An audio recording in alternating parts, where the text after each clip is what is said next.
네, 안녕하세요. 날이 많이 추워졌는데 겨울 준비 잘 하셔서 감기 걸리지 않도록 건강하게 우리 이렇게 만나도록 하겠습니다. 자, 마지막 이과야를 관통하는 공부, 이제 115번 경입니다.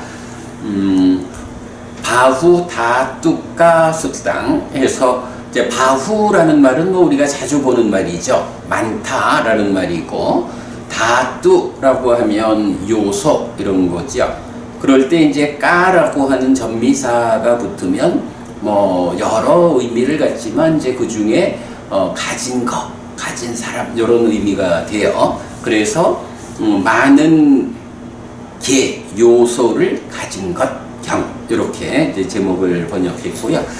자, 요약을 보면 먼저 부처님이 주제 발의를 직접 하세요. 그래서 두려움이랄까, 걱정이랄까, 고민이랄까, 우리가 살아가면서 사실은 많은 경우에 어떤 것에 대한 두려움, 또 그러그러하게 걱정하고 또 고민하는 이제 이런 어려운 현실들을 겪게 되는데, 이러한 두려움이나 걱정이나 고민이라는 것이 현명한 사람, 현명하다라고 하는 여기에서 생기는 게 아니고 어리석음에서 생기는 것이다. 이렇게 이제 말씀을 하시죠. 그러기 때문에 현명함이 아니라 어리석음에서 두려움, 걱정, 고민이 생기기 때문에 이제 어리석은 사람한테는 두려움도 걱정도 고민이 있다. 그러나 현명한 자에게는 두려움도 걱정도 고민도 없다. 이렇게 말씀을 하시거든요. 그러면서 그러기 때문에 그대들은 이제 우리는 현명한 자, 조사하는 자가 될 것이다 라고 공부해야 한다. 네, 요 말씀이에요. 우리는 현명한 사람, 조사하는 사람, 여기서 이제 조사라고 번역했지만 위망사라는 단어는 관찰, 검증, 여러 의미로 나타났죠. 근데 이제 기본적인 의미가 이제 조사, 이런, 글쎄, 관찰이라는 게 더 기본 의미가 될까요? 관찰을 통해서 조사하고 검증하고 이렇게 말해도 되겠죠. 그 단어인데, 어쨌든, 현명한 사람이 되어서 잘 관찰하고 잘 조사하는 일을 통해서 우리가 어떤 상황에 처해도 거기에서 두려움, 걱정, 고민을 생겨나게 하지 않는다, 겪지 않는다. 이제 이런 의미가 되겠죠. 그래서 하여간 부처님께서 이렇게 현명한 자, 조사하는 자가 되겠다라고 공부해라. 이렇게 이제 말씀을 하신 거예요. 이제 그 말씀을 듣고 아난다 존자가 이제 질문을 하죠.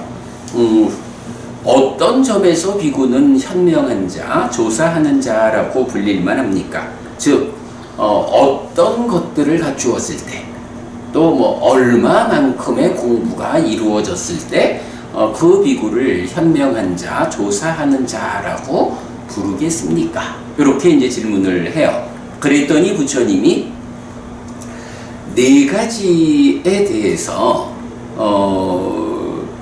잘 대응을 하면, 능숙하면 그런 사람이 현명한 자, 조사하는 자라고 불릴 수 있다 라고 하는데, 첫 번째가 계에 대해서 능숙할 것, 두 번째가 처에 대해서 능숙할 것, 연기에 대해서, 그리고 경우와 경우 아님에 대해서 능숙하다 라는 이런 네 가지에 대해서 능숙한 비구라면 그런 사람은 현명하다, 조사하는 자라고 말할 수 있고, 그런 사람에게 두려움도 걱정도 고민도 없다.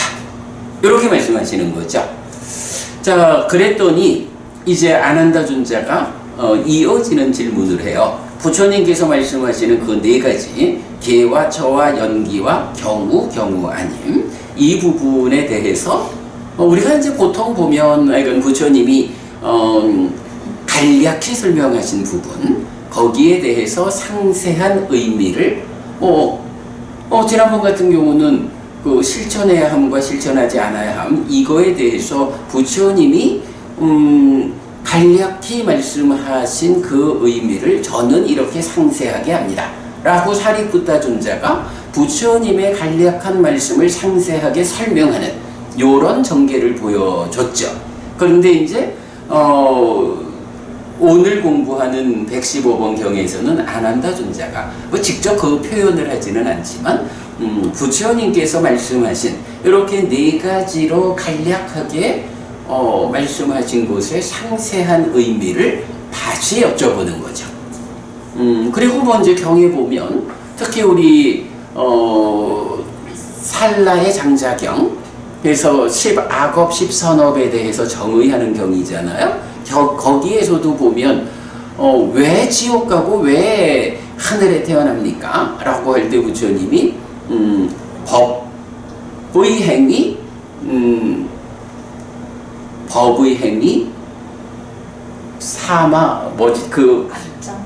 안정된 행위, 법의 행위, 안정된 행위에 의해서 하늘에 태어나고 이렇게 말씀하실 때 부처님께서 그렇게 간략히 설하시는 거를 우리가 이해를 못하겠습니다. 좀 상세하게 설명해 주십시오. 이렇게 하면 이제 그 시법에 대해서 자세히 설명하는 어쨌든 이제 그래서 전체적으로 보면 부처님이 처음에는 간략하게 주제를 제시하면 이제 거기에 대해서 상세하게 말씀해 주십시오라고 요청하는 경우가 많이 있는 거죠. 그리고 또 이제 경우에 따라서는 부처님께서 간략히 말씀하고 들어가 버리시면 누가 부처님께서 간략히 말하고 자세히 설명하지 않은 이 말씀의 의미를 설해 줄 수 있는가 해서 까짜나 존자를 찾아가 가지고 설명해 주십시오. 뭐 이런 식으로. 그러니까 간략하게 말해준 것과 상세한 의미, 이런 부분이 이제 여러 가지 형태로 나타나는데, 아무튼 이제 이 경은 부처님이 간략히 설명하신 것을 아난다 존자가 되물어 가지고 상세한 의미를 여쭈는 이런 형태가 되죠. 자, 그래서 그 부처님 계와 처와 연기와 경우 아님에 능숙한 네 가지 이렇게 말했을 때 아난다 존자가 순서대로 이제 다시 여쭤보죠. 자, 그래서 1번 어떤 점에서 계에 능숙한 비구라고 불릴만 합니까? 라고 여쭤봐요. 그랬더니 부처님이 우리가 이제 알리나 부분이 우리 보통 그 18계라는 말을 많이 하죠. 그 18계라고 하면 뭐 내입처, 외입처, 식 6개 이렇게 이제 알고 있는데 그 18계라고 하는 말 자체가 그러니까 18가지 요소, 이 말이 경에서 직접 나타나나? 이제 이런 부분 궁금해하는 사람들이 많아요. 근데 사실은 잘 안 나오죠. 근데 이 경에서 18가지 요소라는 것을 직접 18계라는 말을 직접 쓰고 있어요. 자, 그래서 이제 부처님 첫 번째로 18가지 요소를 알고 보는 이런 비구가 계, 즉 요소에 능숙한 비구다 라고 대답을 하죠. 그러면서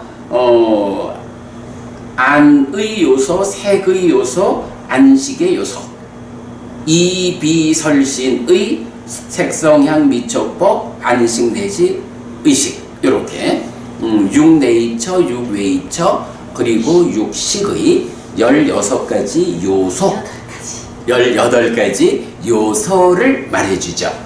그리고는 그러니까 이제 뭐 사실은 뭐 이런 이야기죠. 뭐 안이비설신의 있다. 색성향 미촉법이 있다. 그리고 여기에서 안식, 이식, 비식, 설식, 신식, 의식이라는 6가지가 생겨나서 육내입처라는 6가지 요소, 육외입처라는 6가지 요소, 육식이라는 6가지 요소, 합해서 18가지 요소가 있다. 왜 부처님은 그럼 이게 지금 주제가 뭐냐 하면 개에 능숙한 비구가 누굽니까? 라고 할 때 부처님 첫 번째 답으로 이런 18가지 요소를 알고 보는 사람이다. 단지 있다라고 말하는 게 아니라 이걸 알고 보는 비구가 개에 능숙한 비구다. 이렇게 말하잖아요. 왜 이 말씀을 하신 걸까요? 인식을 잘. 그렇죠, 뭐. 그러니까 우리가 지금 삶의 현장이다, 삶의 골격을 이루는, 이렇게 말할 때 보면 이거 아니에요? 안과 색을 연하여 안식이 있고, 그러면 산사화합 촉해서 수가 생기는, 여기까지가 기본적으로 인식작용을 통해서 알고 경험하는 요런 삶의 골격이고, 불탐경 같은 데서는 어떻게 말해요? 요게 이제 특히 여기에서 보면 내입처, 외입처를 가지고 일체라고 말하잖아요. 그죠? 요게 이제 그래서 일체는 12처 이렇게 말한다고. 극경이 어디 있어요? 일체, 12처는 일체다. 일체. 응? 극경 내용 나오는 경우 뭐예요? 요게 일체경이야. 일체경. 일체경. 그래서 요거를 또 담아놨잖아. 독성경에, 독성집에. 독성집에 보면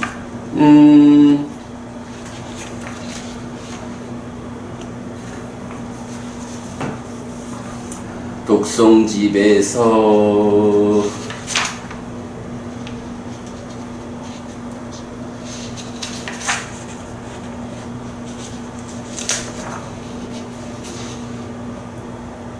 어딨지? 이게 저기 깨달음의 재현 쪽에 있죠? 그래. 172쪽. 그러니까 깨달음의 재현을 해서 전법윤경, 무아상경 이럴 때 불탐경이라는, 그러니까 불탐경에 의해서 1000명의 비구가 깨달음을 얻는, 요렇게 연결될 때에 그 연결을 위해서 일체경을 논한다고. 그래서 이건 172페이지에 일체경이 있어요. 그래서 보면 안이비설신의 여기는 이제 다 복수로 나타나지. 색성향 미촉법 12개, 이 내입처, 외입처 12개가 일체다 이렇게 말하잖아요. 그런데 사실은 이렇게 일체를 말하는 경이 일체경만 있는 게 아니고 일체경부터 시작해가지고 30개가 연이어 나타나거든.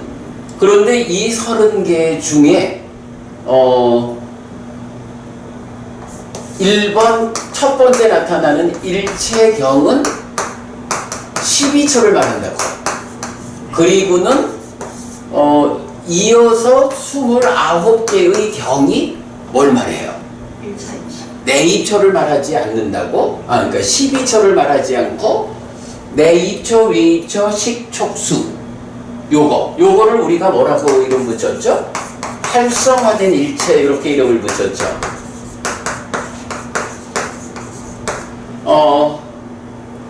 30개의 경이 일체라는 주제로 연이어 나타나는데 그 중에 12처만 말하는 일체는 하나밖에 없어. 그리고는 29개가 모두 안이비설신의 색성향 미촉법, 안식 내지 의식, 안촉 내지 의촉, 안촉생수 내지 의촉생수 이래가지고 내입처부터 수회까지 이르는 이 5가지의 연결관계를 보여준다고요. 그리고는 여기에서 사실은 요거지 뭐. 안이 색을 자의하잖아. 자의해서 식이 생겨나고 촉해서 수가 생겨나는 여기에서 자의와 촉이라는 2가지 활성 요소에 의해서 내입처가 외입처를 알고 경험하는. 네, 요것이 인식의, 그러니까 인식작용의 기본 틀이고, 요것을 뭐 우리는 그냥 삶의 현장이다, 삶의 골격이 구성되어 있다, 이제 이런 식으로 표현을 하잖아요.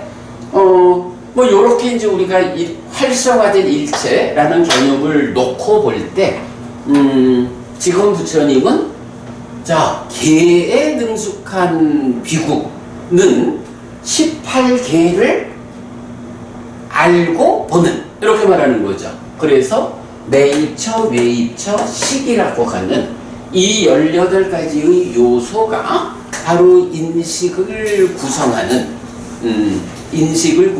중심에 있고, 달리 말하면 지금 삶의 현장을 차지하고 있는 내용이기 때문에, 이렇게 내입처, 외입처, 식으로 구성되는 18개를 알고 보지 못하면, 이거 모르면 뭐 안다 말할 수 없어, 이런 의미가 되는 거죠. 네. 그래서 이제 첫 번째로 개에 능숙한 비구는 18가지 요소 18개를 알고 보는 것이다, 이렇게 나와요. 그러면 이제 아난다 존자가 이어서 또 물어요.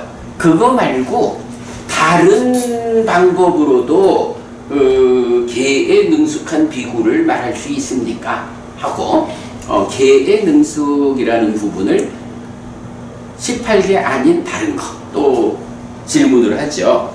그래가지고 이제 부처님이 또 말하기를 6가지 요소 6개를 알고 볼 때 개에 능숙한 비구라고 말할 수 있다 라고 해서 6개면 지수합풍 공식이잖아요.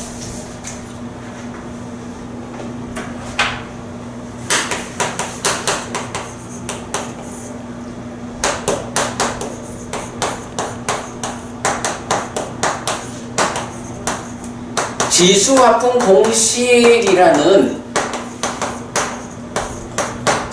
이 6가지 요소에서는 우리가 보통 어떤 것을 좀, 그러니까 지수합풍 공식의 6가지 요소 이러면은 딱 생각나는 것들, 존재, 사람. 그래, 이런 말이죠. 육사외도 중에 한 사람인 아지타 깨사깐발리는 지수화풍이 사람이다 라고 해서 물질만이 사람을 구성하는 근본이고, 그러면 거기에 마음은 뭐야? 라고 하면 물질의 작용에서 생겨나는 2차적인 거다 라고 말하는 거죠. 요거를 요즘은 뭐라고 불러요? 이런 주장을. 그게 유물론이죠. 아지타 깨사깐발리에 의해서 유물론이 이미 그 시절에도 있었던 거야. 거기에 비해서 부처님은 뭐라고 하나요? 사람은 지수화풍 공식이다 라고 해서, 아니야, 식이라는 마음이 지수화풍이라는 물질, 몸에서 생겨나는 2차적인 게 아니야. 물질하고 식, 마음하고가 동등하게, 그러니까 물질에 종속되지 않는 독립된 요소야. 이러한 10가지를 포함한 이 6가지 요소로 사람이 구성되어 있어 라고 부처님은 말하죠. 그러니까 아지타 깨사깐발리가 물질로 구성되는 사람, 이럴 때 부처님은 아니요, 마음이라는 것도 나를 구성하는 기본적인 요소요. 물질로 된 몸과 대등하게 마음이라는 것이 나를 구성하는 요소요. 이래 되니까 이렇게 식을 부처님이 몸에 종속되지 않은 대등한 독립적 요소로 설명을 하니까 어떻게 돼요? 몸이 무너져 죽었다라고 할 때 이제 생존 기간이라는 측면에서 몸이 100년 안팎 사는 거라면 식은 깨달아 윤회에서 벗어날 때까지 죽지도 못하는 그런 시기다 보니까 윤회가 설명되는 거죠.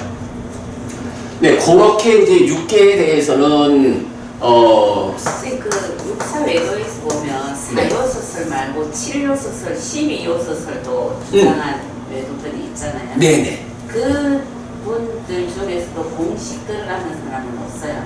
아, 이 공과식이 들어가는 예.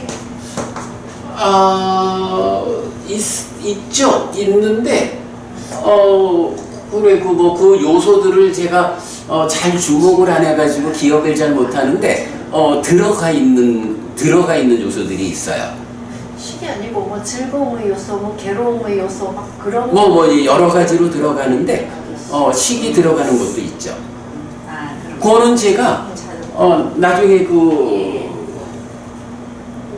링크 해드릴게 찾아서. 뭐 하여간 아, 좀 찾아.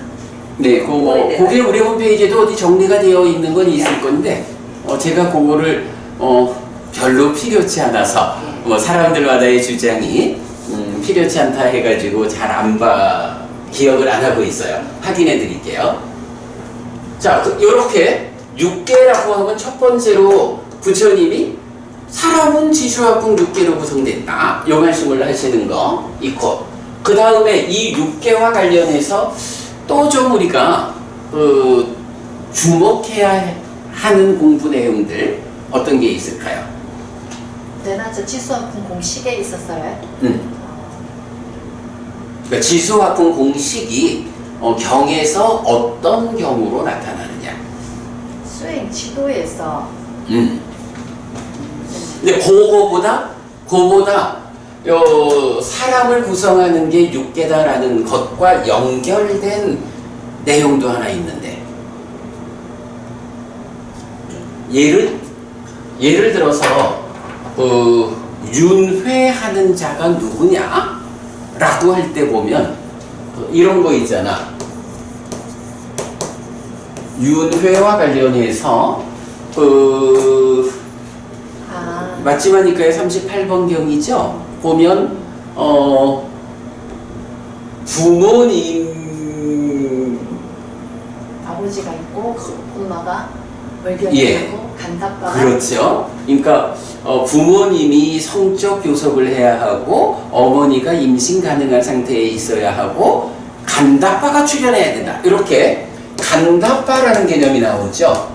사실 이 간다빠라고 하는 거는 사대왕천의 동쪽 지방 뭐 이렇게도 나오고 뭐 하는데, 하여간 간다빠라는 이름으로, 그러니까 엄마 아버지가 성적 교섭에 임신 가능해서 말하자면 몸을 명색을 만들어주면 여기서 간다빠라는 것이 찾아와야 임신이 된다. 이렇게 되는 거잖아.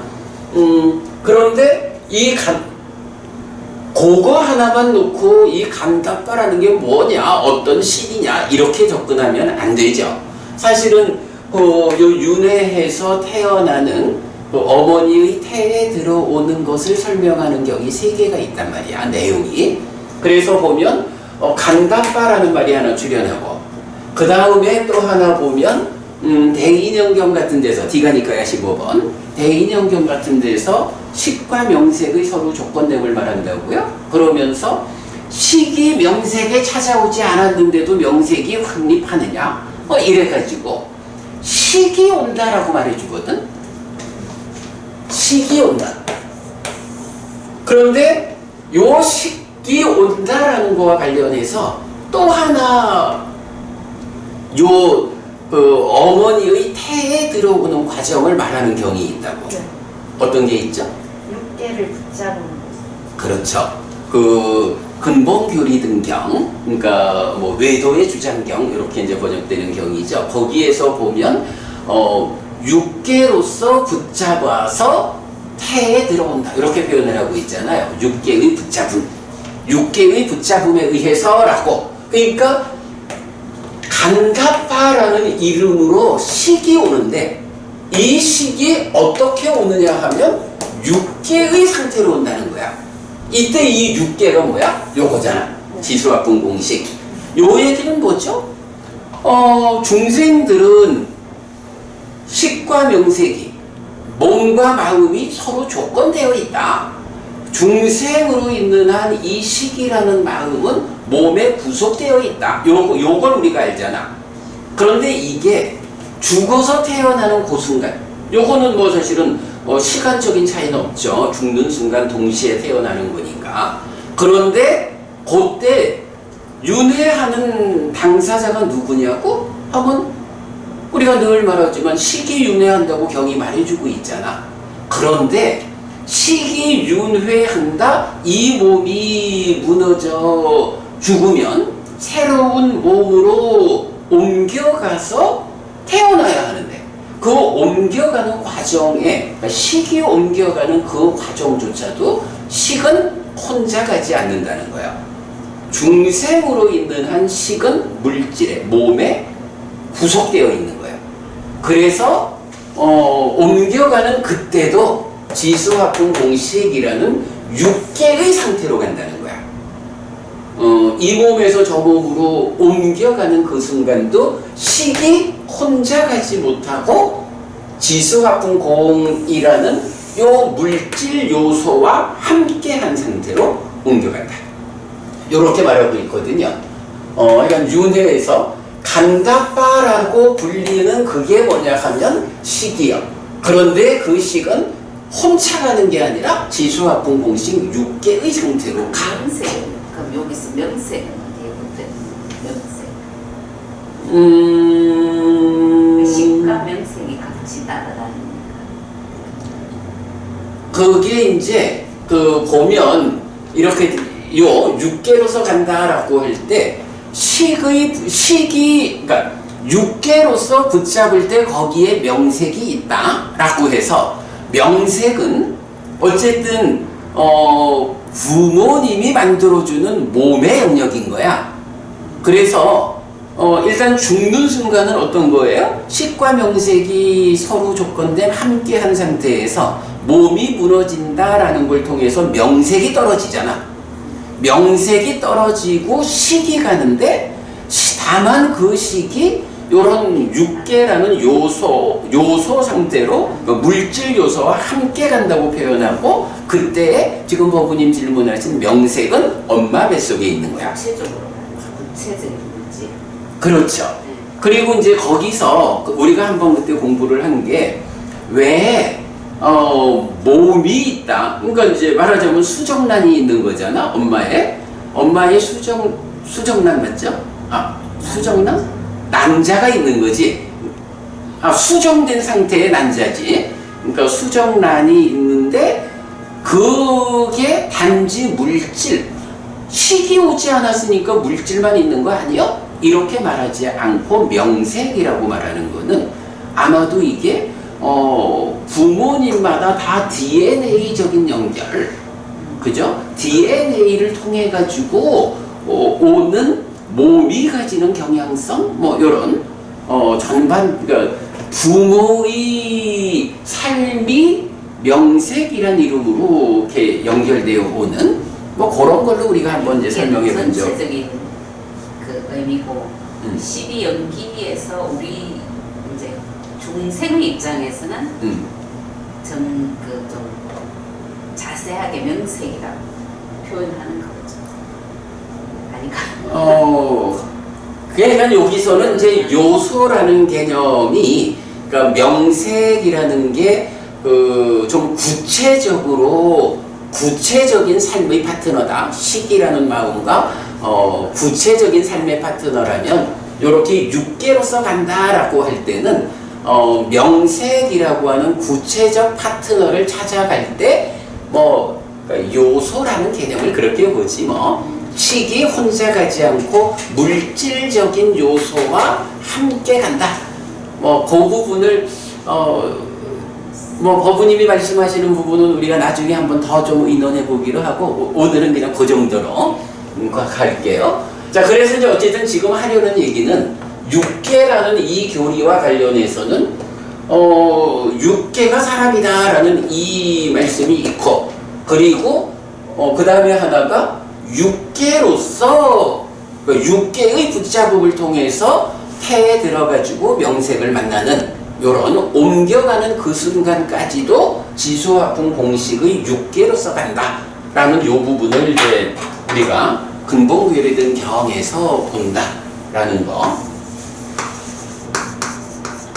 요거 이제 말할 수 있고 그 다음에 이제 세 번째가 그렇다면 이 지수화풍 공식이라는 것은 수행이라는 관점에서도 접근이 되는데, 아까 그 아수가 부분이 그 말씀하신 거죠. 수행의 관점에서 보면 어떻게 돼요? 요게 지수화풍 공식을 횡으로 썼지만 이게 종으로 쓸 수 있는 거죠. 지수화풍 공식 요렇게 놓고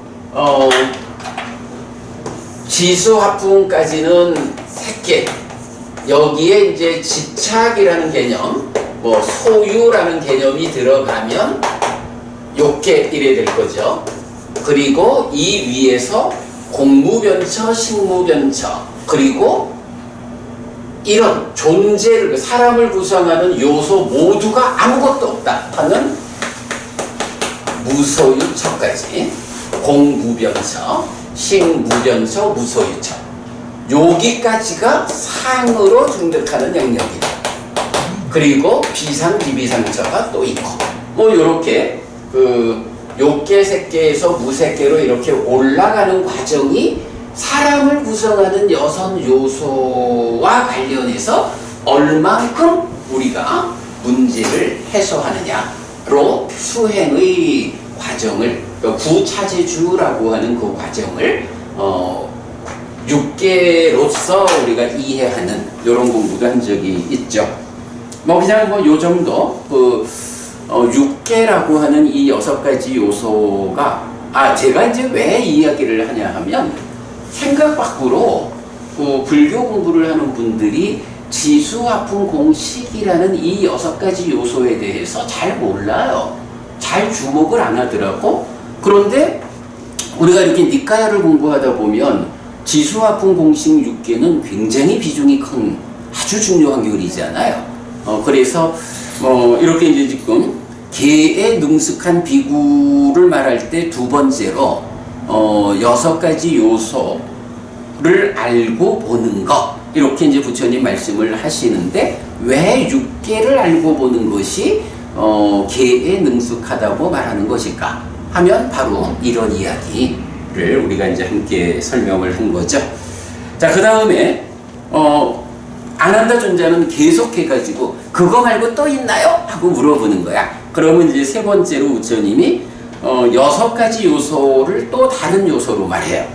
자, 그래서 보면 즐거움의 요소, 괴로움의 요소, 만족의 요소, 고뇌의 요소, 평정의 요소, 무명의 요소, 이렇게 말했거든요. 요건 무슨 의미일까요? 이 6개는 지금 어떻게 구성된 거지?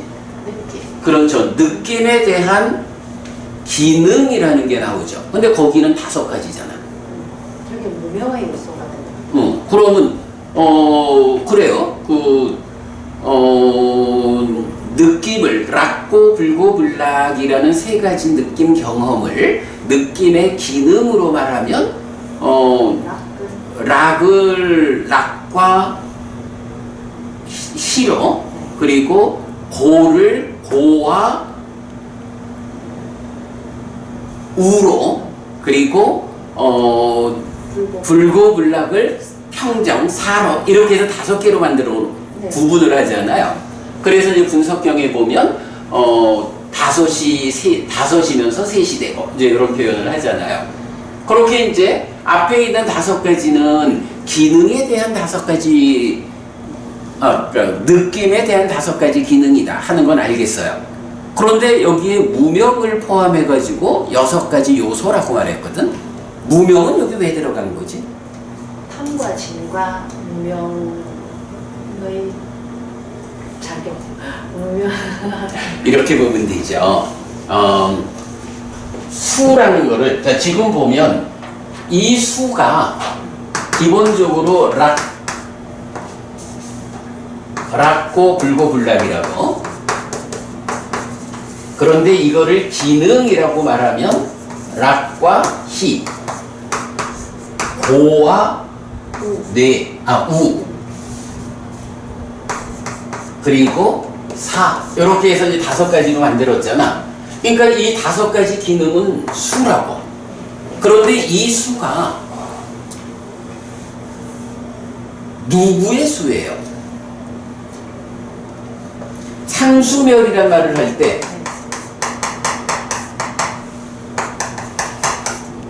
상수멸 이래 말할 때 중생의 수요. 그래 요 수라는 것이 어떤 수입니까? 라고 하면 바로 이런 그 삶의 이야기의 출발은 어디부터 오나요? 무명부터 오잖아. 이렇게 오는 거잖아요. 그러니까 지금 6가지 요소를 말하면서 즐거움의 요소, 괴로움의 요소, 만족의 요소, 고뇌의 요소, 평정의 요소 이렇게 말하는 요 5가지 요소는 수라고. 근데 이 수가 누구의 수이냐라고 하니 무명 위에 있는 중생들이 경험하는, 즉 연기적으로 설명되는 느낌이다. 이렇게 말해주는 거를 무명의 요소 하나가 딱 들어가면 되는 거죠. 예. 그래서 5가지 느낌의 기능이라는 요소에다가 무명의 요소를 넣어가지고 이런 느낌들이 무명 위에 있거든, 중생들이 경험하는 느낌이거든, 이렇게 말해주는 거죠. 네. 무명의 요소가 있는 이유를 그렇게 보면 되겠습니다. 자, 그랬더니 이제 아난다존자는 또 물어요. 그거 말고 어떤 것에서 개에 능숙한 비구라고 불리겠습니까? 하니까 이제 부처님 4번째로 소유의 요소, 출리의 요소, 분노의 요소, 분노하지 않음의 요소, 폭력의 요소, 비폭력의 요소, 이렇게 3가지로 말해요. 요거 우리 지난주에도 요 얘기 좀 했었죠. 자, 여기서 보면 이렇게 소유하면 이제 까마잖아. 그리고 분노 이러면 벼바다. 그리고 폭력 이러면 위행사. 근데 우리 지난주에는 요 부분이 까마하고 벼바다하고 위해사, 짜증으로 나왔었죠. 그런 지난 114번 경이 좀 예외적으로 그래 나왔고, 일반적으로 이런 요소 보면 소유와 분노와 폭력 이렇게 나온다. 그리고 그 상대가 되는 것이 출리와 분노하지 않음과 비폭력이다. 이렇게 이제 우리 알고 있잖아요. 그러면 뭐 여기서야 뭐 그렇게 세 가지 짝을 맞춰가지고 6가지 요소다 하면 되는데, 요 6가지 요소와 관련해서 우리가 어떤 것을 좀 더 기억해야 하나요? 자, 자리가 상갑다. 그죠. 사실은 그 소유와 분노와 폭력이라는 거, 출리와 분노하지 않음과 비폭력이라는 거, 요거는 경에서 많은 경우에 까마 상가파, 벼바다 상가파, 위행사 상가파라고 해서 상가파, 사유의 자리에서 발견되죠. 그런가 하면 그것이 까마 위따까 해서 위따까의 자리에서 발견되죠. 또 하나의 자리가 어딘가요? 자리 쪽에 있었는데. 아닌데 산이죠. 산량. 그래서 보면 뭐 시간 관계상 적지는 않고, 그러니까 지난주에도 우리가 보았는데 표면적으로 사유가 소유하려는 사유, 요거 다른 말로 하면 뭐가 돼요? 간탐 요런 게 되겠죠. 분노와 폭력이라는 건 묶어가지고 진해 이렇게 되는 거죠. 그러한 사유가 있고, 그것이 좀 더 밑에서 보면 딱가 안에서 생각이 떠오를 때도 그렇게 소유의 생각이 떠오르고 분노의 생각, 폭력의 생각이 떠오르다. 밑딱가가 나오죠. 그리고 그 근본에는 뭐가 있느냐라고 하니 상에 대해서 까마샀냐. 이래서 소유의 상, 분노의 상, 폭력의 상 이래 나오죠. 그러면 그건 뭐예요? 딱가라고 하는 내면의 영역이 있죠. 이 출발의 상이 있잖아. 여기에서 이제 딱가에서 몸과 함께하는 영역으로 떠오르는 게 윗딱가잖아. 그리고 이것이 구체적인 사유에서, 그러니까 생각하는 작용이 이루어지는 게 사유 요래 되잖아요. 그래서 이렇게 소유다, 분노다, 폭력이다, 또 그 반대다라고 하는 거를 근본적으로는 상에서 그것이 딱과 밖으로 떠오를 때 위딱하, 그리고 사유의 자리에서 뭐 구체적으로 생각이 진행되는 요렇게 하는데, 요런 세 가지가 어떤 것에 대해서 이렇게 소유의 상이 작용하고, 요런 어떤 것에 대해서 작용합니까 하면 바로 이 앞에 인식의 자리, 여기에서 다투 요소라는 말을 해주는 거죠. 바로 지금 여기서 말하는 건 뭐예요? 바로 요 자리. 요 자리에서 소유의 분노의, 그러니까 소유의 요소, 분노의 요소, 폭력의 요소.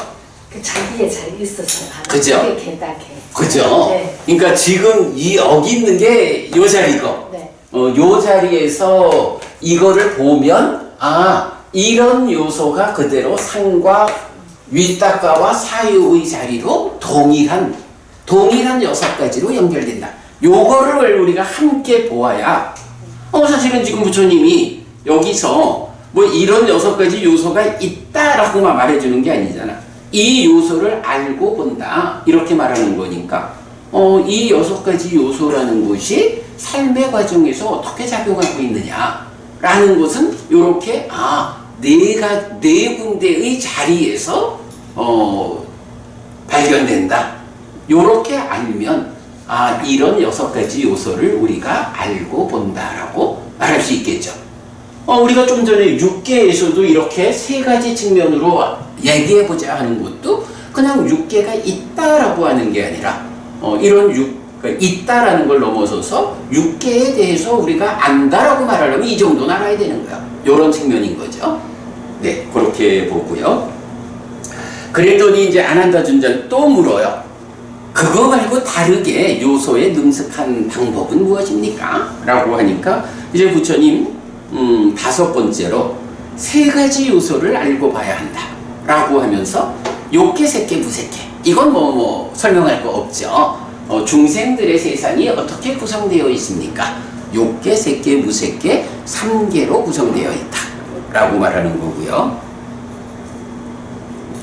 물론 이제 여기서도 아소카 부부님 욕계, 색계, 무색계와 관련해서 기본적으로 소유다 이런 부분 우리가 아는 거죠. 욕계, 색계, 무색계라는 이 3가지 요소와 관련해서 우리가 놓치면 안 되는 한 가지를 말하면 뭐가 있을까?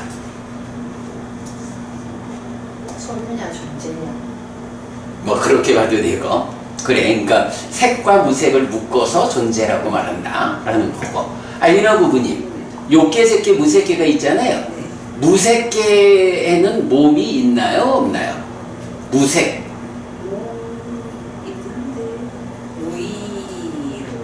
그래, 몸이 있죠.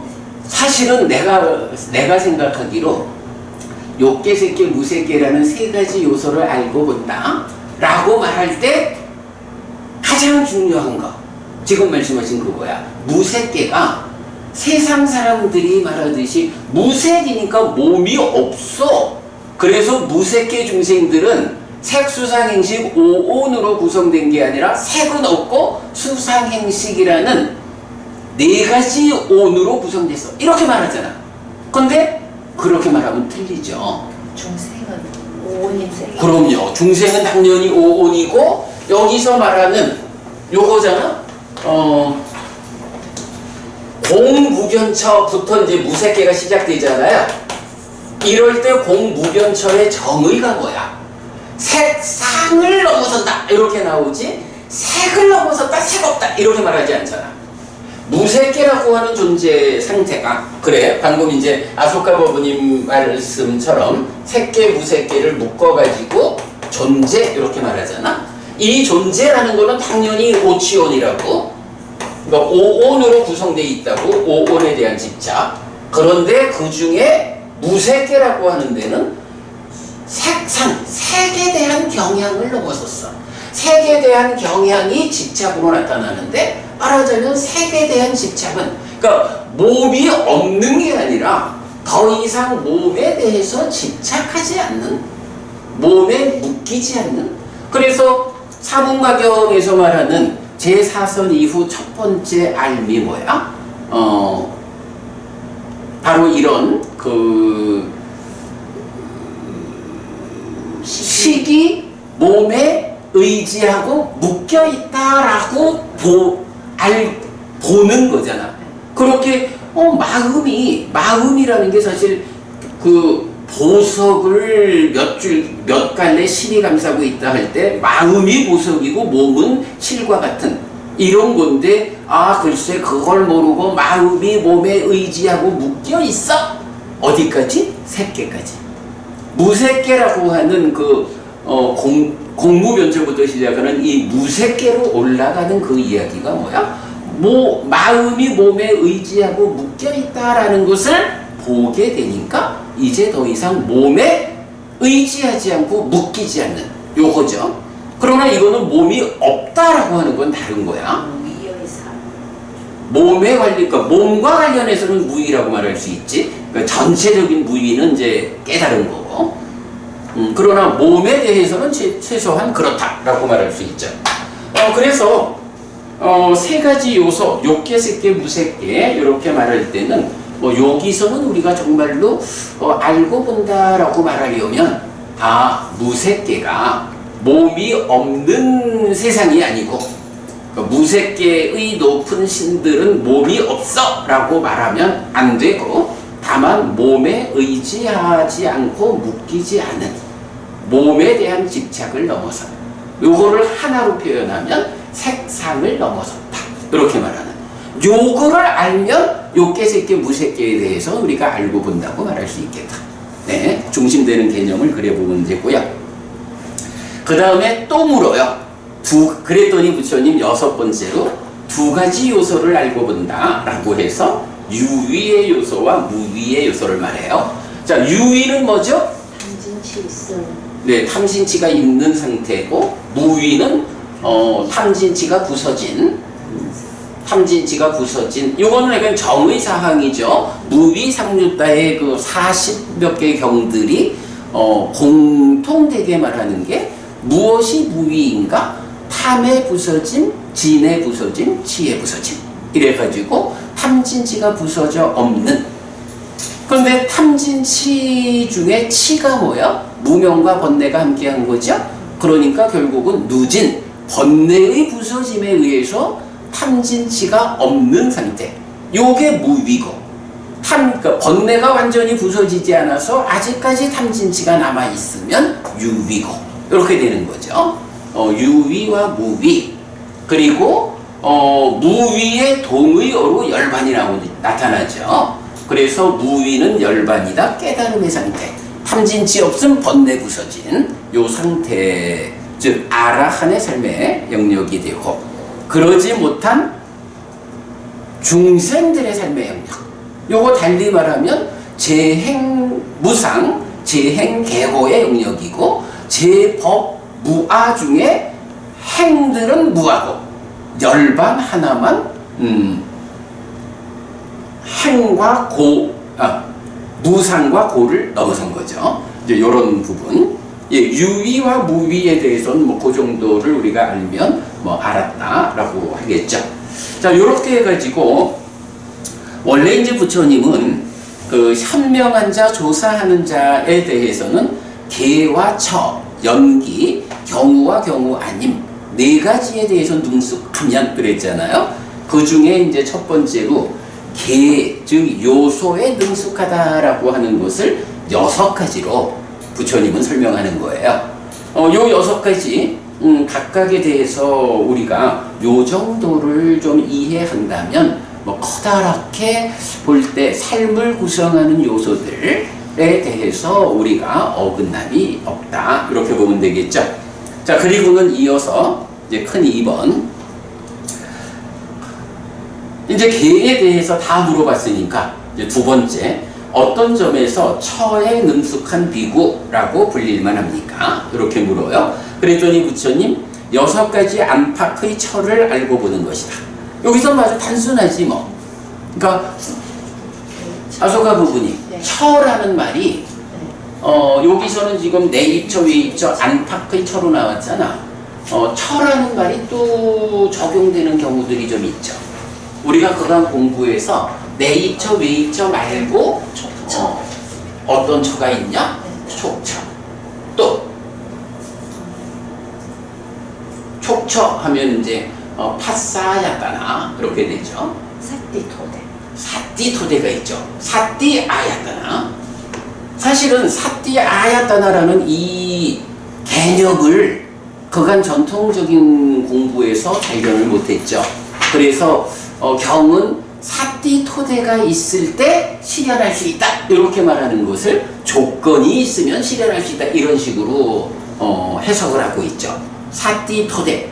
사띠토데는 뭔가요? 사념처가 완성된 수행의 중심 개념식으로 말하면 마음이 장애와 각지가 대립하는데 장애를 완전히 밀어낸, 그러니까 사념처가 완성되어서 마음에서 5가지 장애가 완전히 밀려나간, 그래서 7가지 깨달음의 요소, 7각지가 마음에 충만된 요런 상태를 사띠토데 이렇게 부르는 거죠. 아야따나라고.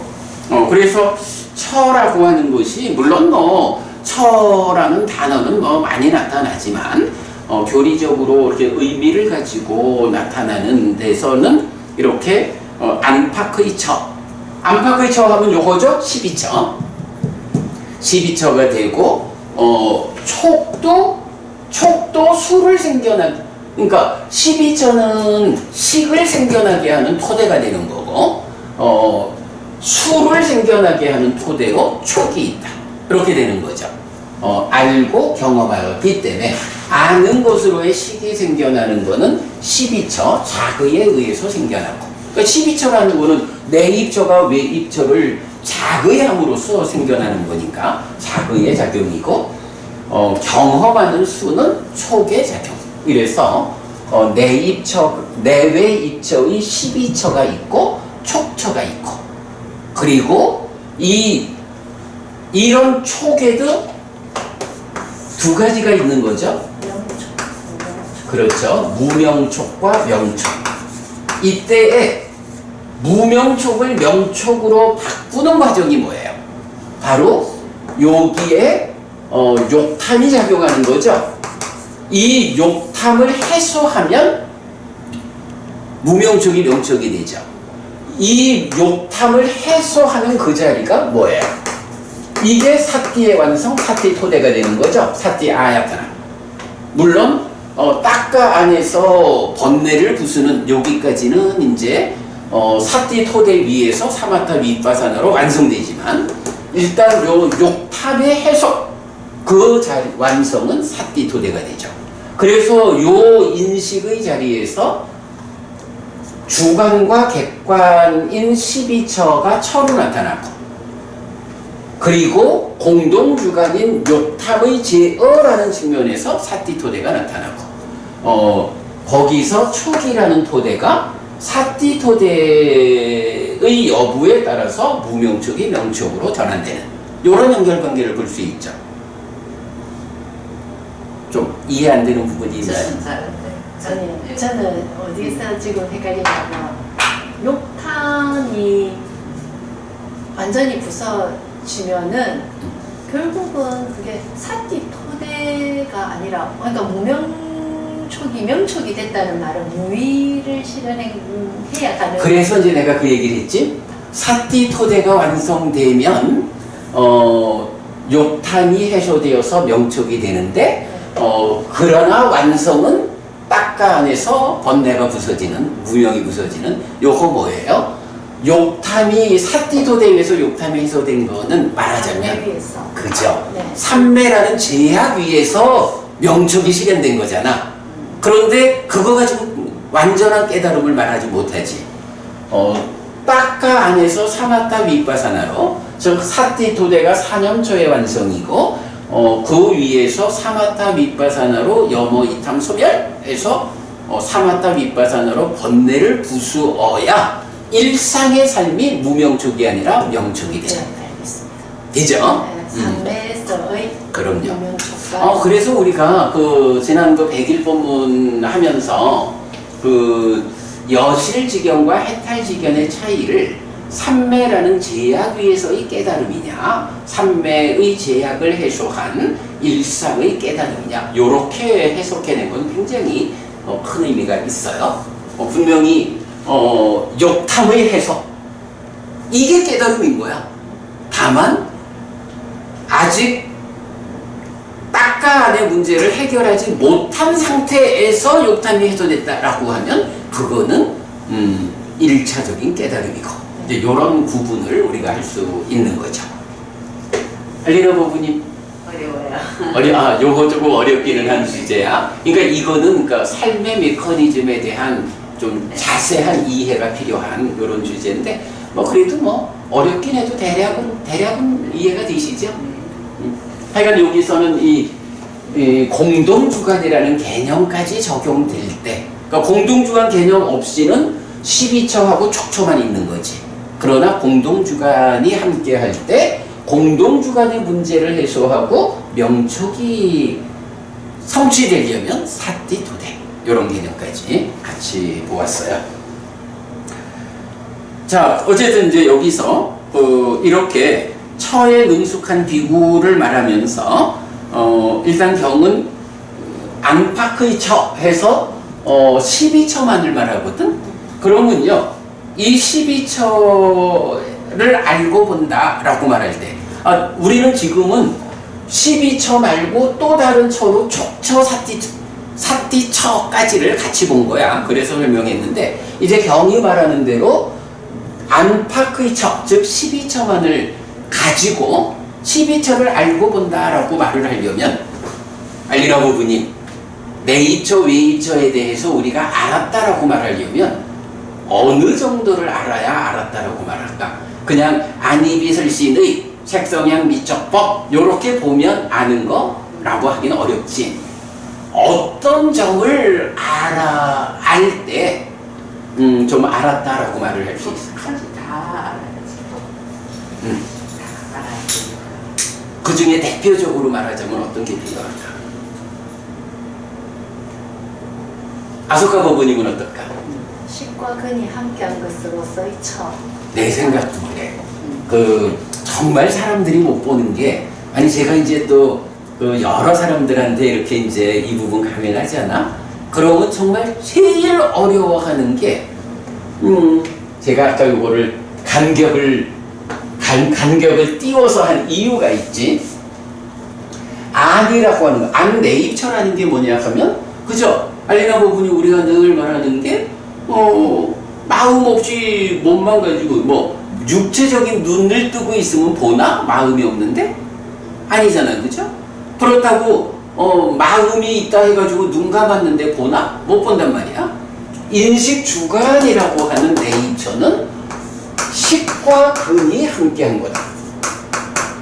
요 개념, 식 더하기 근이 처다, 요 개념을 보는 것이 하여간 뭐 공부하는 사람들이 가장 어려워하는 게 요거 같아.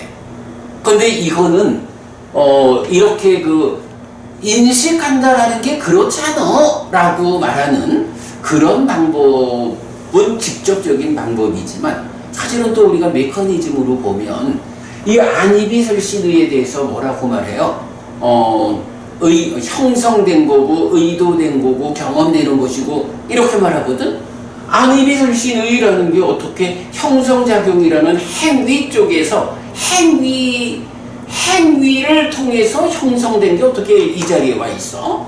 뭐 의도 마찬가지. 이런 부분 뭐예요? 사실은 메커니즘이 말하는 순환 구조, 큰 순환 구조를 통해서 유의적 행위를 통해서 식이 머물고 늘어나면 명색이 참여하는 그 활성 존재가 연결되어 오는 이런 순환고리에 의하면 안이비설신의라고 하는 이 네이처가 행위를 통해서 머물고 쌓인, 거기에 명색이 참여해가지고 몸과 마음의 구성을 가지는 이제 이런 순환 구조를 이제 볼 수 있죠. 뭐 그런 구조를 보면 결국 식과 근이 함께해서 인식주관인 처가 된다. 요거는 타다 타당한 해석이라고. 근데 이 해석을 우리밖에는 아직 사람들이 못 보고 있죠. 대부분 근만 가지고. 그렇죠. 그러니까 촉을 말할 때 근경식, 삼사화학 이런 식으로 말하죠. 요즘은 좀 많이 시까지 포함해서 한 강의도 좀 많이 나왔어요. 네네. 그럼 경식에서. 그래, 경식이 다행이지. 아니라고 하는 경들이 많이 나와야지. 그래, 강의들. 그래. 그래야 되죠. 네. 어쨌든 아마도 누군가가 그렇게 네이처가 10 더하기 근이다라는 개념을 담아가지고 강의를 하기 시작했다면 그거는 근본경전연구회에서 배워갔다. 이거는 뭐 우리가 우리의 역할이지 우리가 앞서서 이런 개념을 아소가 고부님 우리보다 먼저 이것을 해석해낸 데가 없어요. 법일스님도 제일 처음에 할 때 그렇게 하셨어요. 법일 그건 아니라고 근데 처에 대한 설명. 그래 요 개념을 못 갖고 있는 거야. 그러니까 근이 아니라 처라고 말을 해도 처 이 처, 자체가 네, 그 그렇지. 시그널되어 있지 않은 처가 네, 그러니까 네이처를 처가 무언지를 지금 여기서 말하는 안팎의 처를 알고 본다라고 말해야 비로소 처에 능숙하다 이래 되는데 근이 아니다라고 말하는 것까지는 좋은데 문제는 이 처라는 것이 식과 근이 함께한 거다라는 요 관점은 네, 없어요. 접근이 안 된 거야. 맞아. 이건 우리가 최초로 해석을 해냈다. 그리고 이제 그래도 요 부분을 좀 뒤따르는 사람들이 좀 생겨나고는 있죠. 그래도 우리가 근본경전연구회로서 앞서서 이런 그 경에 대한 해석을 제공해야 하는 거 우리 역할이죠. 엄청난 거죠. 그럼요. 맞아요. 그리고 이제 여기서 조금 더 말을 하자면 이런 것도 있죠. 안팎의 처에 대해서 알고 본다, 능숙하다라고 말하려면 기본은 요거고 거기에 더해서 말하자면 욕탐이 작용해가지고 작의하는데 이 작의가 열이냐 비열이냐 요런 개념. 그리고 안팎의 처 중에 밖의 처, 외입 처가 니미타가 되는 거. 욕탐의 참여로 해서 자기화되어 가지고 니미타 상으로 인식 대상을 잡는 요거까지를 함께 알면 요 정도 이해할 수 있다 하면 안팎의 처에 대해서 알고 보았다. 처에 대해 능숙하다. 선생님 제가 한 12초도 문해에서 연기에 의해서 다 따라오는 거라고 했잖아요. 그렇죠. 그러니까 무명으로부터 출발해서 이렇게 오는 게 그래서 이제 제가 좀 전에 말했던 그 무명을 조건으로 행들이 있다라고 하면 여기 유위적인 삶이 되잖아. 그 유위적 행위에 의해서 식이 머물고 늘어나면 명색이 참여한다라는 게 연기의 3번식 4번 명색이 되잖아. 그리고 그것이 펼쳐지면 5번째 지분으로 유깁이 있다. 그 연기에서 유깁이 있다라고 말하는 것은 유깁이 단지 있는 게 아니잖아. 활성화된 개념이어서 안입이 설신의 육내입처가 있다는 것은 외입처가 함께해서 인식작용이 진행되고 있다. 활성화된 삶이다. 이렇게 그러면 이어서 초기 곡수로 이렇게 나가죠. 하여간 이제 그렇게 우리가 보면 되고요. 그래서 이제 처에 능숙한 비구라는 것은 그렇게 보면 되겠습니다. 자, 그 다음에 세 번째로 어떤 점에서 연기에 능숙한 비구라고 불릴만 합니까? 이랬거든요. 자, 그랬더니 이제 부처님 이렇게 꿰뚫어 알아야 그러니까 이렇게 꿰뚫어 알아야 연기에 능숙한 비구라고 불릴만 하다라고 하면서 이것이 있을 때 이것이 있다. 이것의 생김으로부터 이것이 생긴다. 이것이 없을 때 이것이 없다. 이것의 소멸로부터 이것이 소멸한다. 즉 무명을 조건으로 행들이 내지 생을 조건으로 노사와 수비고운해가 생긴다. 이렇게 이 모든 괴로움 무더기가 자라난다. 요거 고집이죠. 고집, 괴로움이 생겨나서 자라나는 거야. 그 조건관계. 그러나 무명이 남김없이 발해어 소멸할 때 행들이 소멸하고 내지 생이 소멸할 때 노사와 수비고운애가 소멸한다. 이렇게 이 모든 괴로움 무더기가 소멸한다. 고멸이죠. 괴로움이 줄어들어서 소멸하는 요런 그 중에 의해 설해진 법, 또 연기의 정형구에 이어서 연기가 설해지는 이제 요렇게 연기를 꿰뚫어 알면, 이렇게 연기를 꿰뚫어 알 때 연기에 대해서 능숙한 비구라고 말할 만하다. 이렇게 말하는 거죠. 자, 요거 보면 여기까지는 좀 이런 걸 볼 수 있죠. 처음에 개에 대한 능숙함, 그러니까 개에 대한 능숙함 이래서 뭐 첫 번째로 18개가 나왔었잖아요. 그러니까 내입처, 외입처, 식. 요 18개가 나오고 쭉 그러니까 이어지는 이야기들이 있었고, 그 다음에 처에 대한 능숙함 이래가지고 내입처, 외입처에 대한 이야기. 그럼 내입처, 외입처에서 이렇게 식더하기 근이 처다, 열이 비열이 자의에 대해서 알고 니미따에 대해서 알고 이러면 이 인식 과정을 다 포괄해서 아는 거죠. 그러면 이게 처에 대한 능숙을 통해서 인식에 대해서 알았다 라고 한다면 이건 뭐야? 우리가 삶을 인식과 행위 이렇게 보는데, 인식과 행위 중에 인식에 대한 영역을 첫 번째 18개로 말하고 두 번째 처에 대한 능숙으로 이렇게 말했죠. 그러면 이제 삶 전체를 말하려면 어떻게 해야 돼? 그죠? 인식과 행위 그 순환 구조까지를 포괄해서 말하는 게 뭐야? 연기잖아. 그래서 어떤 점에서 비구는 현명한 자, 조사하는 자라고 불릴만 합니까? 라는 이 주제에서 부처님이 말하는 개와 처와 연기, 요 세 가지는 이렇게 삶에 대한 이해를 단계적으로 제시하고 있다. 이렇게 보면 되겠죠. 예. 자, 그런 다음에 이제 네 번째, 어떤 점에서 경우와 경우 아님에 능숙한 비구라고 불릴만 합니까?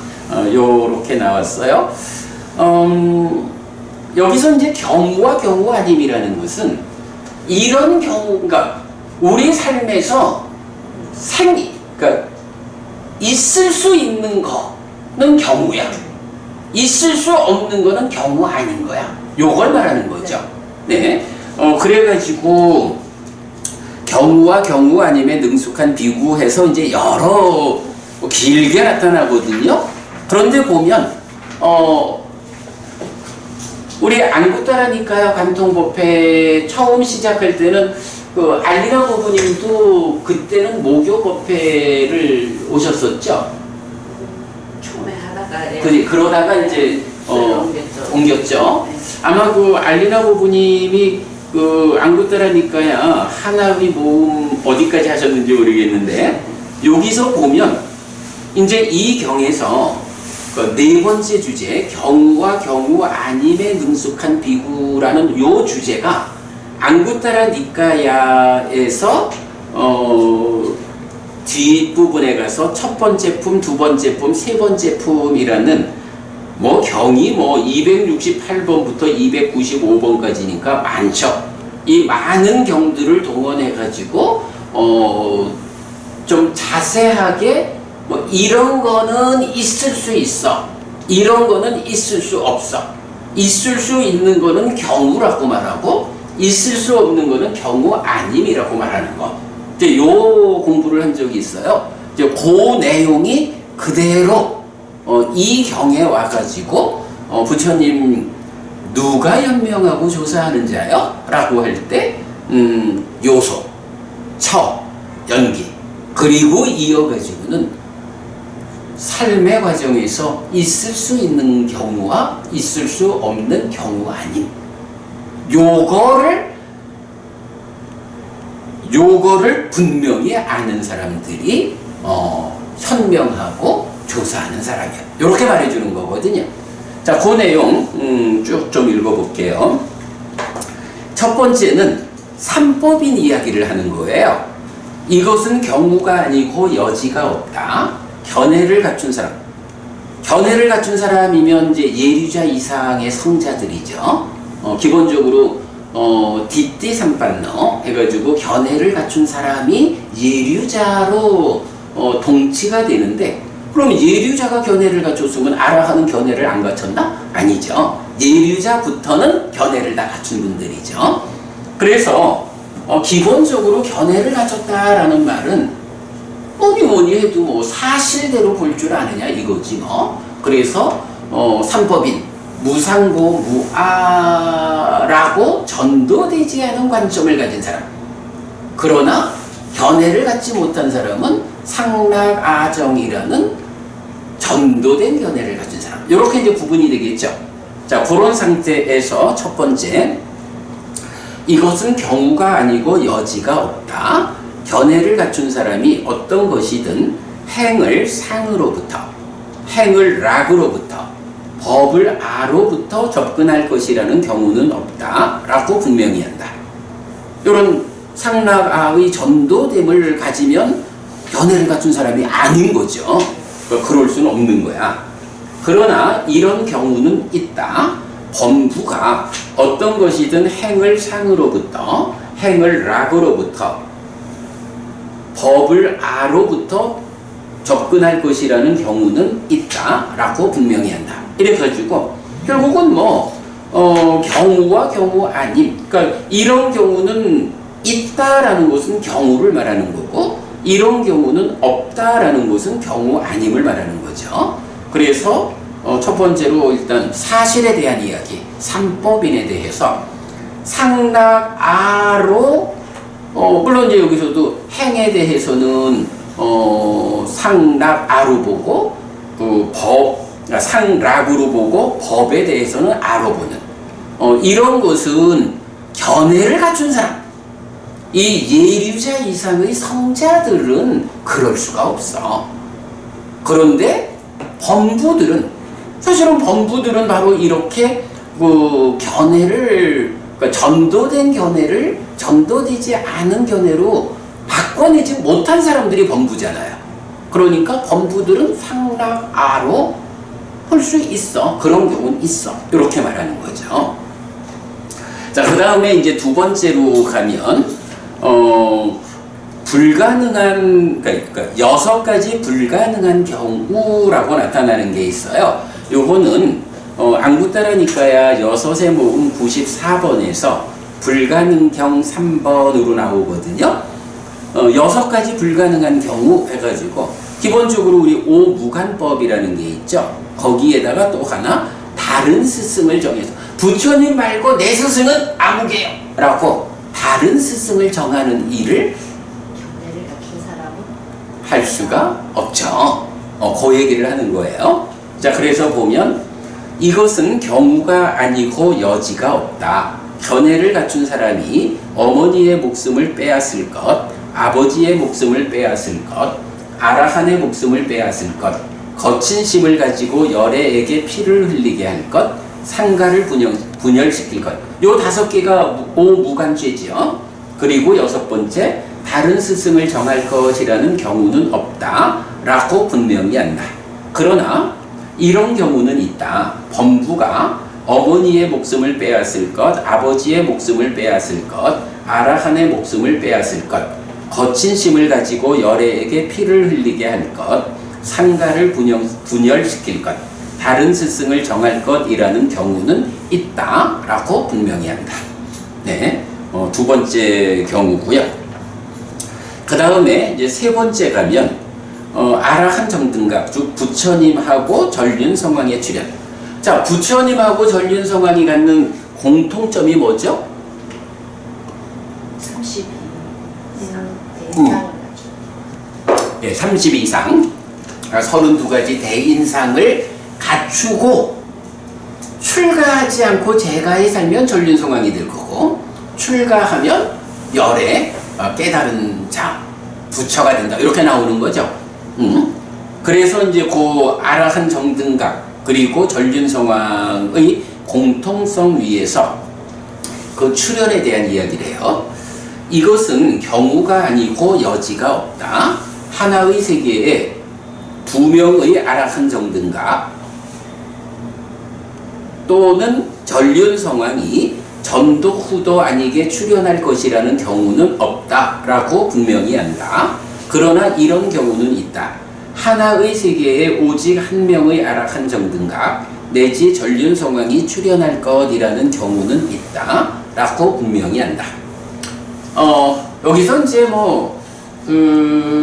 하나의 세계라고 하는 것이 세계가 어떻게 구성되는 건지 이런 공간적으로 말하는 것인지 아니면 시간적으로 한 분의 부처님이 출현하면 이렇게 말하는 건지는 정확하지 않은데 요거는 일단 더 연구가 필요해요. 왜냐하면 알리란 부부님 그 경에 나타나는 그 가장 넓은 세상의 범주 어떤 표현이 있죠? 그죠? 삼천대천세계가 있죠. 그러면 하여간 경에서는 삼천대천세계라고 하는 가장 넓은 범위를 말하고 있는데 그러면 삼천이니까 이게 삼천대천이면 10의 3승 이래가지고 10억 개의 세상을 말하잖아요. 그러면 이 10억 개의 세상이라는 삼천대천 세계가 중생들의 세상 전부를 말하는 건지 아니면 부처님의 위실력이 닿을 수 있는 범주를 말하고 그 범주 밖에 또 다른 삼천대천 세계가 또 다른 있는 거 이런 거 우리가 잘 모르잖아. 그래서 지금 이제 여기서 보면 하나의 세계에 두 명의 부처님이 있을 수 없다 이렇게 말하는 게 삼천대천 세계라는 그 밖에 또 다른 세계가 있어서 하나의 부처님이 세상 전부가 아니라 삼천대천 세계라고 하는 크지만 제한된 이렇게 놓고 보면 하나의 삼천대천 세계 안에 두 명이 동시에 있을 수 없다 이 얘기를 공간적으로 하는 건지 아니면 윗바시 부처님부터 소가모니 부처님 또 미륵 부처님까지 이렇게 연결되어 가는 과정에 보면 부처님의 법이 끊어진 다음에 새로 깨달아야 부처님이 되잖아. 그러니까 시간적으로 보면 같은 시기, 같은 시간대에 두 명의 부처님은 있을 수 없다. 그렇게 말하는 건지 하여간 좀 정확하지 않은데. 선생님 그냥 우리가 석가모니 부처님은 우리가 알고 있는 아라한데 정등각인데 우리가 그러면 그 책에 나오는 전륜성왕은 실제로 누구다 이렇게 나오는 부분이 있어요. 전륜성왕으로 나타나는 경우가 있어요. 그래서 전륜성왕 사자후경 이런 데에서도 나오고 또 우리 마간 어느 왕 이런 어느 예예. 왕. 그러니까 전륜성왕 이름이 나타나는 경이 몇 개 있어요. 그래서 우리가 지난번 마치마니까요 관통법회 몇 번인가요? 머리카락이 휘어지면 얘기해라 이래가지고 출가하고 이런 데서도 그렇고 거기서 그 이름이 뭐더라 이건 경 이름이 있지. 이렇게 전륜성왕도 그 이름이 나타나는 경우가 몇 개 있어요. 그 시대 때는 부처님이 안 계시다는 거죠? 아니지. 그 얘기가 아니고 같은 공간 같은 시기에 부처가 두 사람이 있을 수 없는 거고 전륜성왕도 두 사람의 전륜성왕이 있을 수 없다 이러는 거지. 함께 있을 수도 있겠지. 그거는 이제 그렇게 보면 되고요. 그 다음에 이제 네 번째는 남자와 여자의 가능성. 이래서 이것은 경우가 아니고 여지가 없다. 여자가 아라한 정등각이 될 것, 전륜성왕이 될 것, 사카하면 이제 33천의 왕이죠. 사카의 지위를 만들 것, 마라의 지위를 만들 것, 범천의 지위를 만들 것이라는 경우는 없다 라고 분명히 한다. 그러나 이런 경우는 있다. 남자가 아라한 정등각이 될 것, 전륜성왕이 될 것, 사카의 지위를 만들 것, 마라의 지위를 만들 것, 범천의 지위를 만들 것이라는 경우는 있다 라고 분명히 한다. 시간이 다 돼서 이 부분은 짧게만 말하자면 여자가 출가해서 공부를 하면 아라한이 될 수 있잖아. 그런데 왜 여자가 될 수 없는 한계를 두지? 이런 부분을 특히 두 분 여성분께서는 문제 제기를 할 수 있어. 아마도 이럴 것 같아. 우리가 이제 공부를 통해서 알게 된 거지만 이 마음이 몸에 구속되어 있는 중생의 삶이라는 게 결국은 몸이라는 종기를 뿌리 뽑지 못한 몸에 구속된 거잖아. 그럴 때 우리가 잘 모르지만 결국은 남자와 여자라는 것은 식의 문제가 아니라고, 마음의 문제가 아니라 몸의 차이잖아요. 그럴 때 이제 남자의 몸이 가지는 어떤 우리가 잘 모르는 DNA적인 성향하고 여자의 몸이 가지는 어떤 성향의 차이가 좀 있겠죠. 그런 것 때문에 아라한은 여기서 말하는 아라한은 최초의 아라한이 아니라 제자인 아라한이잖아. 생겨나지 않은 경우를 생겨나게 하고 이런 약간 어떤 좀 특별함을 성취하는 데에는 이 몸에서의 어떤 차이를 말하는 게 아닐까 싶은데 잘 몰라요. 일단은 약간 부처님이 여자가 되지 않는 경우가 있다라는 부분을 말하고 있다 정도로 하고요. 자, 그 다음에 5번입니다. 업과 보의 법칙성 1 해서 이것은 경우가 아니고 여지가 없다. 몸과 말과 의, 그러니까 신구의의 나쁜 행위에게 원하고 좋아하고 마음에 드는 보가 생길 것이라는 경우는 없다 라고 분명히 한다. 그러나 이런 경우는 있다. 몸과 말과 의의 나쁜 행위에게 원하지 않고 좋아하지 않고 마음에 들지 않는 보가 생길 것이라는 경우는 있다 라고 분명히 한다. 이것은 경우가 아니고 여지가 없다. 몸과 말과 의의 좋은 행위에게 원하지 않고 좋아하지 않고 마음에 들지 않는 보가 생길 것이라는 경우는 없다 라고 분명히 한다. 그러나 이런 경우는 있다. 몸과 말과 의의 좋은 행위에게 원하고 좋아하고 마음에 드는 보가 생길 것이라는 경우는 있다 라고 분명히 한다. 요 얘기는 뭐겠어요? 이런 경우가 있고 없고 라는 것은 결국은 업에는 과와 보가 따른다 라고 할 때 괴로움이라는 과와 보를 만드는 것은 악업이고 행복이라는 과와 보를 만드는 것은 선업이잖아. 이런 악업에는 괴로움이라는 과와 보가 따르고 선업에는 행복이라는 과와 보가 따른다라는 이게 예외가 있느냐 아니면 예외가 없는 법칙성이냐, 이런 관점으로 볼 때 바로 여기서는 이게 법칙성이다, 요걸 말해주고 있죠. 네, 그 주제고요. 6번 업과 보의 법칙성 2번 이것은 경우가 아니고 여지가 없다.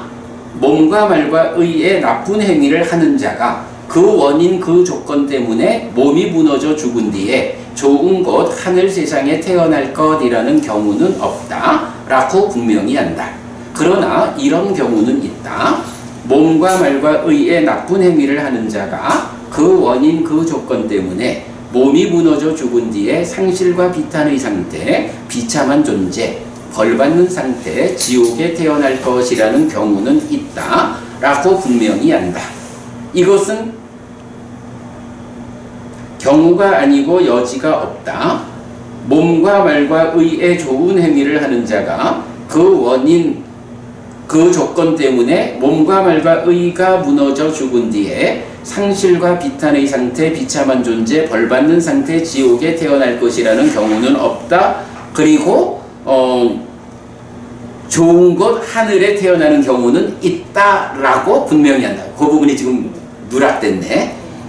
그래서 이 업과 보와 관련해서 이게 굉장히 많은 이제 범위를 차지하고 있지만 법칙성 1번에서는 과와 보가 그러니까 우리가 보통 말하는 업에는 과와 보가 따른다라는 이것이 법칙성이다라고 말해주는 거고, 2번에서는 그 법칙성에 의해서 악업을 지은 자는 지옥으로 가게 되고 선업을 지은 자는 하늘로 가게 된다라는 법칙성을 함께 말해주는 거죠.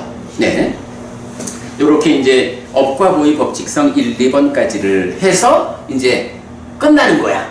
그랬더니 마지막에 가서 안한다 존자가 그러면 부처님 이 말씀, 이 법문을 뭐라고 이름 붙일까요? 라고 물어보죠. 그랬더니 부처님이 그대는 이 법문을 많은 요소를 가진 것, 요게 이제 이 제목이 된 거죠. 그 다음에 내겹의 원, 법의 거울, 불사의 부, 전쟁의 위 없는 승리라는 이름으로도 받아들여라 해요. 내겹의 원이라는 건 뭔가 뒤에 거는 뭐 다 그냥 그런가 보다 하겠는데 내겹의 원, 그죠? 뭐죠? 요소와 처와 연기, 그리고 경우와 경우 아님이라는 요 네 가지로 원을 네 겹으로 붙여놓은 거야. 요렇게 경의 이름이 지어져 있어요. 법의 거울이 더 멋지네. 진리니까. 그래. 그렇죠. 요 뒤에다가 이제 뭐 당연히 뭐 경이 있고, 그 다음에 그저 안구따라니까야 그 같은 내용이 있다 했죠. 그거 번역이 이 경에서 번역을 조금 바꿨어요. 번역은 조금 다르지만 그 같은 내용을 안구따라니까야 경도 인쇄해서 같이 붙여드렸어요. 참고하시고요. 오늘 공부 이렇게 마무리하겠습니다. 굉장히 재밌는 주제를 많이 담고 있죠. 우리가 공부를 좀 하다 보니까 이런 그냥 읽어갈 수 있는 경에서 정말로 무엇을 알고 보아야 우리가 현명한 자라고 말할 수 있느냐라는 부분까지 잘 보았습니다. 자, 공부 마치겠습니다. 삼마삼부토 바가와 수와카토 바가왔다 담모 숫바티반노 사와카 상고띠. 세존은 전등각이시다. 세존으로부터 법은 잘 설해졌다. 제자들의 상가는 잘 실천한다. 찌란띠타뚜 로카스밍 삼마삼부타 사사난띠. 정정사의 가르침이 이 세상에 오래도록 머물기를. 이차마항 얀냥 야지똥 양마마 아싸 디가라땅 히타야 수카야띠. 오랫동안 나에게 이익과 행복을 주는 자선행을 실천하리라. 이당 다낭 페다낭 냐띠 살로 히타낭 우파카파뚜. 이당 다낭 페다 냐띠 살로 히타 파리분잔뚜띠. 이 모시가 돌아가신 친지와 혈육들에게 도달하기를. 이 모시를 돌아가신 친지와 혈육들이 사용하기를. 오늘도 우리가 훌륭한 법의 등을 함께 달았습니다. 이 법의 등의 공덕이 오랫동안 여러분들에게 이익과 행복으로 함께하기를 바랍니다. 또한 오늘의 이 법보시의 공덕이 여러분 생각하시는 그분들에게 도달하고 사용되기를 바랍니다. 수고하셨습니다.